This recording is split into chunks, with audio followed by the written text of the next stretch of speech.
Good morning, everyone. Let's hit the ground running. This is your Business Morning, Wednesday, the 15th of the month of May. The Statistics Office yesterday brought forward the release of Nigeria's April inflation from Monday to today. It was going to be very heavy in terms of economic data starting today to the most part of next week. But let's chew these numbers together. Let's give you the highlights. We'll get the first word on this and, of course, what it means for the markets as we move on within the show. Let's get this. Let's roll it up for you. What are the numbers which were released just about an hour and a half ago by Nigeria's Statistics Office? These are the headlines. Look at it. That's Nigeria's headline inflation, what you call the CPI, Consumer Price Index. That's what CPI stands for. You know that already. On the left side of your screen, you see the number much higher than where we were a year ago. This time last year, April last year, Nigeria's inflation was 11.25%. This year, April, that figure went up to 11.37%. That's what you call the year-on-year basis. On the right side, you find the month-on-month inflation. In the month of March, Nigeria's inflation was 0.79%. It climbed up to 0.94% in the month of April. Let's go to food very quickly. Well, just giving you the devil in the details. Let's move on to the food sub index, which is where most of this discussion will be with Bismarck Rewane in just about a minute from now. Look at the headline figure there for the food index, 13.7% year-on-year, much higher than 13.45% a year ago. On a month-on-month basis, on the right side of your TV screen, that shows you food inflation in the month of April hit 1% and above, 1.14%, from lower than 1%, 0.88 reading in the previous month. Go to core sub index, and this is trying to unpack this package for you from the Statistics Office. Go to core sub index, you find 9.30% reading, year-on-year basis, a bit lower than 9.50% in the same period of last year. In the month of April, however, on a month-on-month basis, core sub index went up to 0.7%, from 0.53%. Then I'm going to the urban, where the numbers and the rural inflation are looking higher on both fronts, 11.7% higher year-on-year and 1% from 0.81% on a month-on-month basis. If you look at the rural index, you find that the same thing is playing out. In the rural areas, small towns, villages, you find inflation 11.08% year-on-year, 0.9%, a bit higher on a month-on-month basis. So these are the numbers. Then we talk about state by state a little bit earlier. We find the state, Kebbi, among the states whose inflation is trending significantly higher. And you can see there the highest inflation for the month of April from Kebbi State, heading towards a record 15%. Let's bring in Bismarck Rewane, who is Channel's television economic consultant and is Chief Executive Officer at Financial Derivatives Company and a member of the Lagos Business School, to talk to us this morning. Give us the first word. Mr. Rewane, this is how the package comes in. Unpack it for us right from the top. Good morning. Welcome to the program. Good morning. First of all, let me admit that all of us, the analysts, were wrong. We thought that there would be a slight decline, and both directionally and nominally were wrong. Secondly, the amount of increase was much higher than we anticipated. But what is significant is the fact that we thought this would happen in May rather than April. So we actually discounted to a large extent the election spending effect. We also did not take into consideration fully the impact of the higher price of diesel in the month of April in which goods were moving. So there was the planting season, there was the diesel effect, there was the election spending, and all of this actually came in earlier than we anticipated. So what we are looking at is that both in April and May, you're going to have higher inflation. Why do we say that? We say that because in May, this month of May, you are going to have initial impact of the minimum wage payment for those who were earning below 30,000 before. The federal government has set up a committee to negotiate the consequential costs with others. So that is going to kick in the subsequent month. But definitely in May, you're going to have the minimum wage effect. You are going to have the securitization of contractor debts. You are going to see money supply impact. And you're going to see the re-entry into the market post-election of activity. So all of these things mean that you are going to see inflation you're seeing annual inflation at 11.37. It will probably go higher towards 11.8 in May. And that puts significant pressure on the monetary policy authorities to actually rein in the excess activity in the month of May.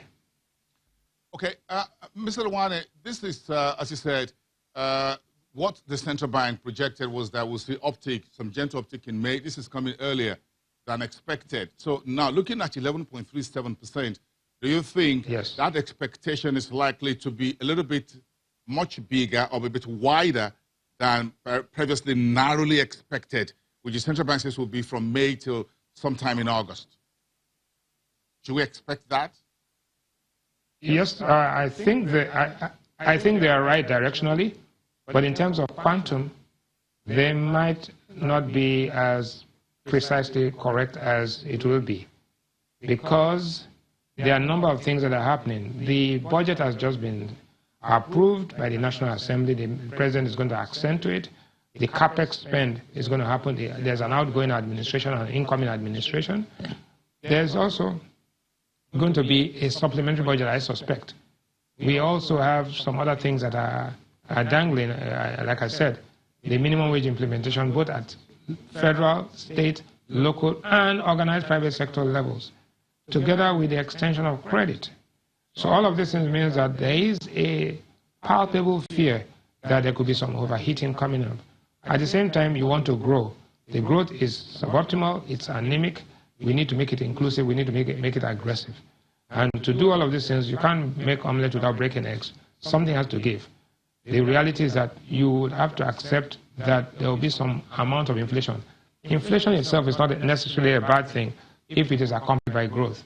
It is when there's inflation with no growth, which has a stagflation situation, or when there's inflation and actually negative growth, which now puts you into recession territory, then you begin to worry, about the outcomes. But at this point in time, I think that we can still achieve what we want to achieve in terms of our macroeconomic goals without going to a panic situation. So if we look at the food swap index, and we appreciate the work your office, the Financial Derivatives Company, do on a daily, weekly basis, tracking Nigeria's agro-commodities market, and that's quite out there for everyone to see. So I'm sure your team, yourself and your team, are looking at the food swap index now, which jumps to 1.14% on a month-on-month basis in April. Yeah, that is a very, very troubling but also interesting trend. If you look at those items, the ones that the victims of the food price inflation were mainly yams, tubers, and heavy stuff, which means that those things are those that are moved by trucks and are vulnerable to the price of diesel.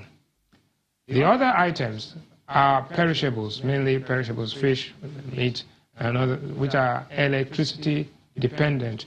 If once you bring them in and you slaughter it, then you have to preserve it. So you have two things happening at the same time. One, the transportation cost of logistics of moving heavy stuff from rural to the urban areas. Then you have the diesel effect of storage of these perishable items. So when you put the two together, you're having this impact. But if you look at core inflation, actually came down.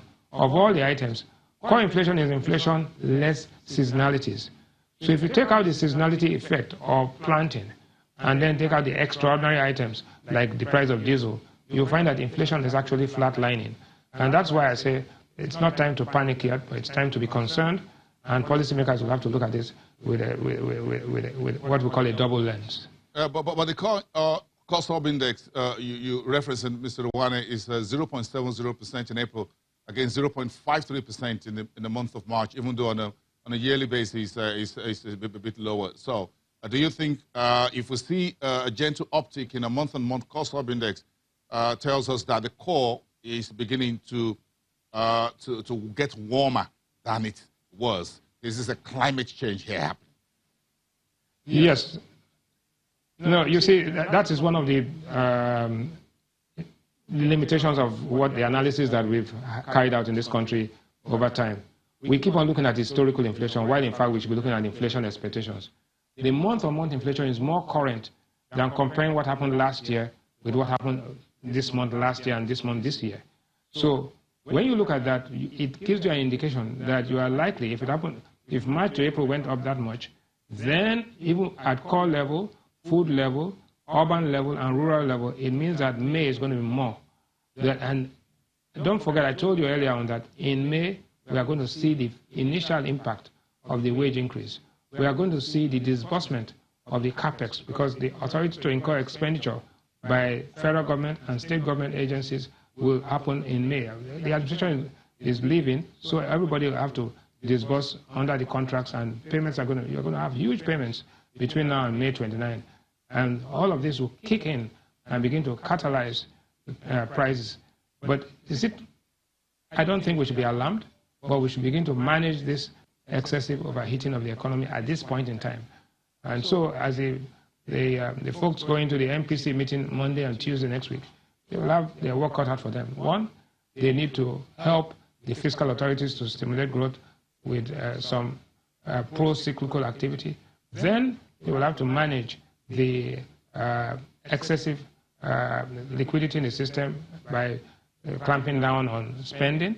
And that trade-off will give you some kind of alignment as we go along. But generally speaking, there is some work to be done, both at the policy-making level and the implementation level.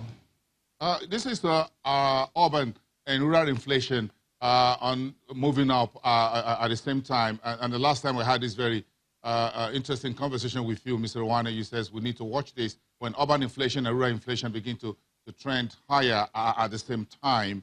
And we look on a state-by-state basis. Kebbi State is recording the highest in food inflation, the highest in all item inflation, heading towards 15%. Yes. And we look at, so what's the effect of the rice production, massive one in Kebbi State, for example? Well, you see, if you look at the states that had the highest inflation, there are those that have been affected by herdsmen conflict, affected by local squabbles in Zamfara, Kebbi. And the states that had the lowest inflation are Cross River, Delta, and some of those owned by the riverine areas. So one can argue that, one can actually suggest that those that had access to the ports had lower rates of inflation. Those that had lower spending and money supply effect had lower inflation, while those that were disrupted by squabbles and disrupted by political misunderstandings are suffering from that. But more than anything else, there's the logistics. I can tell you clearly, the cost of moving a product from Lagos to Kano is probably about almost 6 times or 7 times moving it from Lagos to Ogun State. So logistics and transportation costs have become a major issue. And that is why it's extremely important that this country commits the resources, significant resources, to rail and road transportation infrastructure. If you don't do this, then you will have a problem. So you would have production costs being competitive and low, while transportation and logistics costs, the route to market becomes more expensive, and that's a killer. And you cannot sell the same product at the same price in different parts of this country because of that. So you will have differential inflation, which can be very, very distorting to the allocation of resources. Mr. Rewane, based on everything you've said, if you are a member of the cabinet or you become a member of the cabinet, what would be your contributions? What would be your talking point to other cabinet members, at least first on the fiscal side, on how the administration should proceed from here? First of all, very unlikely and not likely to be a cabinet member or to be anything of, to be a public servant for that matter. So I can only air the views of a concerned economist, and so I'll tell you that from the point of view of a professional economist, because at this point in time, there are a lot of quack economists and agent economists who are just offering the public what they want to hear and having propaganda. The reality is that at this point in time, the spend on infrastructure, the commitment on infrastructure has to be not just in quantum, but in quality and impact. So we are going to have an agenda for growth. We are going to have an ideology for growth. And we are going to have, especially, the execution and the implementation of this growth strategy by people who understand, both intuitively, psychologically, and actively, how they can actually implement a strategy that will have an impact on the ordinary man. Because what you see today is the numbers may look good, but the impact is not being felt. People are suffering. The misery index is getting higher, and the unemployment numbers are going to come out very soon. And you will see what I mean when I say there's higher unemployment, higher inflation, as you've just seen, and there are weaknesses, structural weaknesses and rigidities in the system. That has to be addressed. I think the government has more than enough advice. I think the government has more than enough recommendations, and you can see that in all the reports that they have. It is the will and the capacity to execute and monitor what is being executed that seems to be lacking a little bit. But right now, all we are talking about are the solutions. We need an investment-led strategy. We need to actually begin to actually combine what the private sector and what the public sector is doing.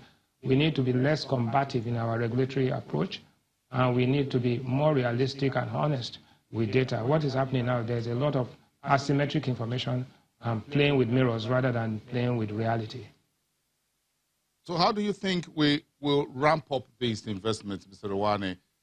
Is it within the existing framework of the ERGP and what the monetary policies authorities are doing, or you think we need to think and act outside the box? I think you hit the nail on the head. We need to do something different. First and foremost, total investment in this country as part of GDP is only $66 billion. $66 billion is nothing. It's about 18% of total GDP. It's nothing. You need to get that thing to about 25% very quickly. And you've got to do things differently. You've got to invite foreign investors. You've got to invite diaspora funds. You've got to actually just lower the barriers to entry to ensure. You need to open up the space. You need to sign the African Free Trade Agreement. You need to actually muscle into ECOWAS. You need to build those pipelines immediately from the Dangote refinery across to the ports and the depots immediately. You don't wait for the Dangote refinery to be finished before you start awarding the contract for the pipelines. If not, all those trucks are going to move from Apapa to Lekki, and that's a kiss of death on central Lagos. So you will have Apapa crushed, and you'll have central Lagos and Lekki crushed, and that's the end of urban life in Nigeria. So we need to do something immediately. We need to work hand in hand with the Dangote group to ensure that we can get the infrastructure so that we can evacuate those products by pipeline both to Nigeria and across West Africa. We need to immediately accelerate the activity of the rail. The rails have to go all the way from Apapa through the work that is being done by Amechi all the way to Ibadan, to Lokoja, to Ilorin, all the way to Abuja, Kaduna, Kano. We need to start that immediately. We cannot be counting pennies when we are losing billions. I think that's important. We have to take some risk, and we have to be audacious, and we have to be bold.